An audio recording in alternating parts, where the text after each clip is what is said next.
His name is Huni Choi, and he's not an architect, not an Egyptologist, just someone who spent 10 years obsessively modeling every measurable stone at Giza, like thousands of blocks, hand-placed in 3D. And at first, I thought it was a little bit, feels a little conspiracy theory.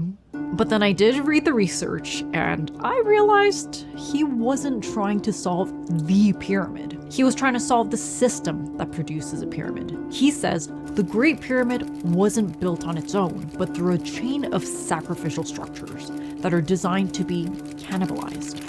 Let me explain. Before the Great Pyramids was a natural limestone outcrop with small hills. Most of the core blocks for Khufu's pyramid was carried directly from this plateau, with finer casing limestone brought from Tura and granite from Aswan. And they really used this landscape to their advantage. First, they identified the high points, shaved them, and terraced them, turning the hill into a working platform. Then you overbuild. Instead of starting with a pyramid shape, you create a rough, gigantic trapezoidal step mass with an integrated ramp system. And once the ramp reaches its full height, you start carving it down into the final pyramid shape. Remember the apex problem? Even the tiniest error at the base explode into huge deviations at the top. But if you work downward from a wide, stable platform, it's much easier to retain this precise angle.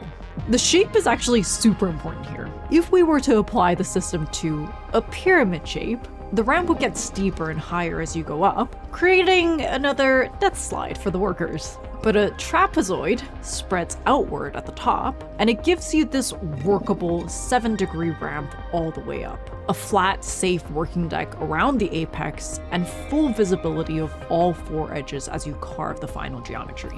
Instead of fighting the pyramid shape, you delay it until the very end. Once you carve down the step mass, the extra limestone is then reused for the other pyramids.